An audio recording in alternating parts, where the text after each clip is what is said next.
Brazil, Argentina সহ ২২ কোচের বেতন জানতে চেয়েছে বাফুফে। দেখুন কোচ নিয়োগে বাফুফের বাজেট কত। জাতীয় দলের কোচ হেভিয়ের ক্যাব্রেরার বিকল্প খুঁজছে বাংলাদেশ ফুটবল ফেডারেশন বাফুফে। এরই মধ্যে প্রায় ৩০০ কোচ আবেদন করেছেন, সেখান থেকে তালিকা কমিয়ে ২২ জনে আনা হয়েছে। এবার এই ২২ কোচের বেতন চাহিদা জানতে ইমেল করেছে বাংলাদেশ ফুটবল ফেডারেশন। পাশাপাশি তারা কবে থেকে দায়িত্ব নিতে পারবেন সেটিও জানতে চাওয়া হয়েছে। এই ২২ জনের তালিকায় রয়েছে ব্রাজিলের অলিম্পিক জয়ী কোচ রোজারিও মাইকেল। এছাড়া আর্জেন্টিনার দুজন কোচও আছেন এই তালিকায়।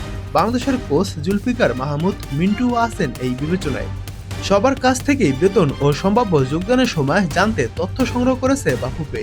এরপরই এই তালিকা আরও সংক্ষিপ্ত করে পরবর্তী সিদ্ধান্তে যাবে সংস্থাটি। বাফুফের টেকনিক্যাল কমিটির chairman Kamrul Hasan Hilton Times to ফুটবলকে বলেন, আমরা কোচদের কাছ থেকে বেতন জানতে চেয়েছি, কার কি চাহিদা এবং কবে থেকে কাজ করতে পারবে।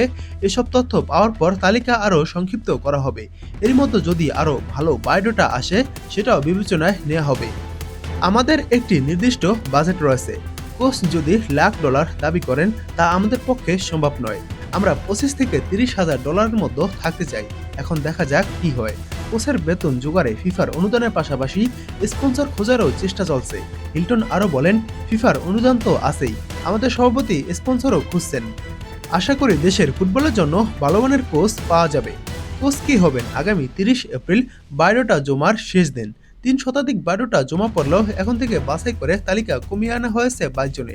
তালিকা ছোট করার জন্য বাফুফের সদস্য সাইদ হাসান কাননকে নিয়ে ৩ সদস্যের একটি কমিটি দেওয়া হয়েছে। তবে সেই তালিকায় নেই হেভিয়ের ক্যাব্রেরা।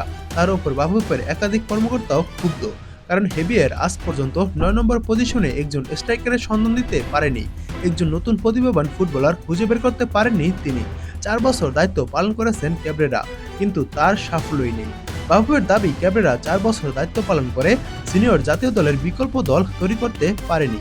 এখন দেখা যাক বাংলাদেশ কাকে নিয়োগ দেয়, বাংলাদেশ কোচ হিসেবে কাকে নিয়োগ দেয় সেটারই অপেক্ষায় দেশের ফুটবল প্রেমীরা।